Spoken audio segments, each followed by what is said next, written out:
Hello Virgo, Sun, Moon, Rising, and Venus signs. Kamusta kayo? Sana po ay nasa mabuti kayong kalagayan. Welcome back po sa Star Tarot. Kung bago kayo dito, welcome din kayo. Thank you sa inyong support. I truly appreciate it. God bless you all.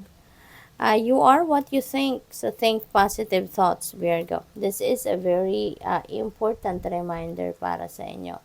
Kung ano yung iniisip ninyo, ano yung laman ng isip ninyo, yan ang nagmamanifest, no? Sa buhay ninyo. Ikaw yung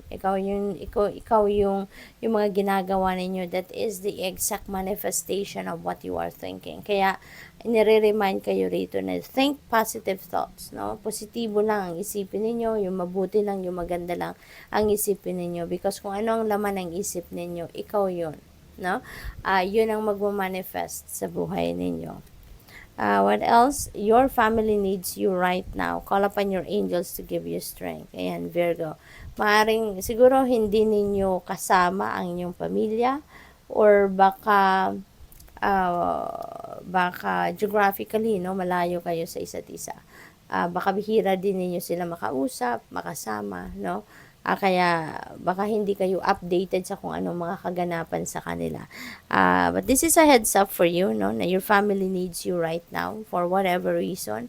Kayo lang makakadiscover niyan. So siguro, kung malayo nga kayo, you may siguro kausapin sila, kumustahin sila, 'di ba? Alamin kung ano ang kailangan nila sa iyo or kung ano ang maitutulong mo sa kanila. Your loved ones are guiding you from above. Wow! Napaka-blessed ninyo, Virgo. Yung mga mahal ninyo sa buhay, lagi kayong binabantayan, no? Nakagabay sila sa'yo, nakabantay sa'yo, pinoprotektahan ka from above, no? Ito yung mga loved ones ninyo, mga mahal ninyo sa buhay na nasa other side na, nag-passed on the other side.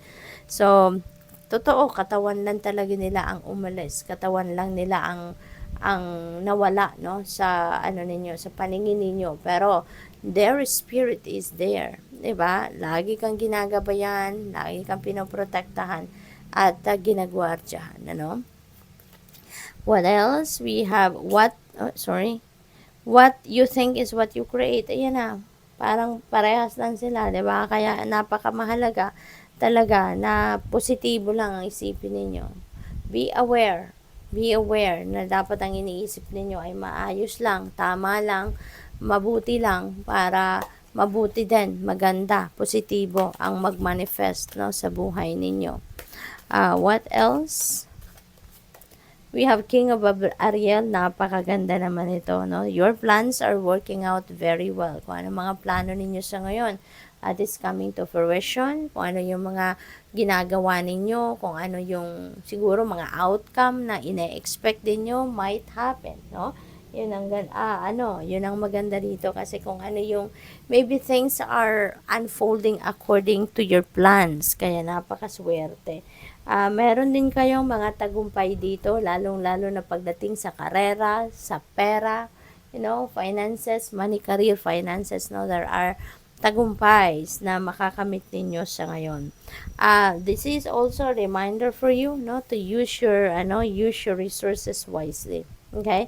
Para mapangalagaan ang inyong pera, magamit ninyo sa tama, 'di ba? Yung ganon. Seven of Ariel, na yan.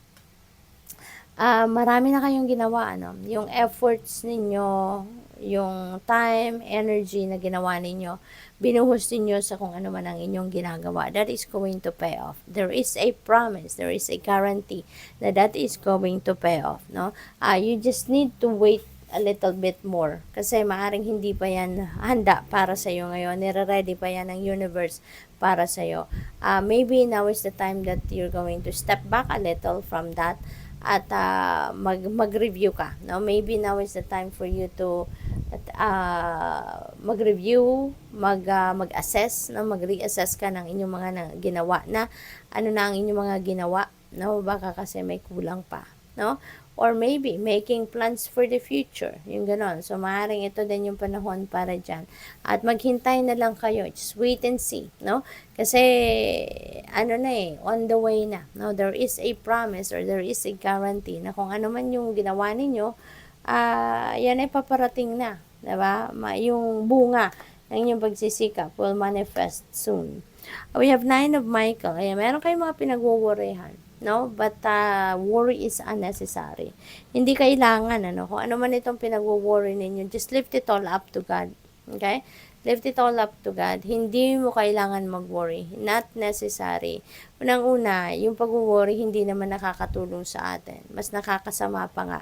Diba? Kasi that is a low vibe. That is a negative energy. At, diba, kung ano nga iniisip natin, ano nararamdaman natin, yun na nagmamanifest sa 3D reality natin. So, the more na mag-dwell on kayo sa worry, sa stress, mas dadami pa yan. Magmamagnify pa ang ganyang sitwasyon. Kaya, as much as possible, iwasan na lang natin. Okay?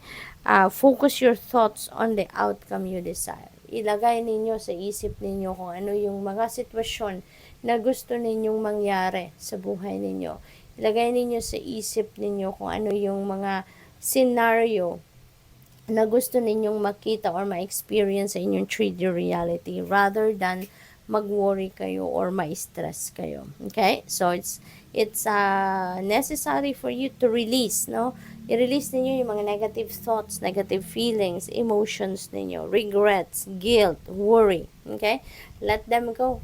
At i-offer nyo na lang yan sa inyong mga angels and sa divine universe.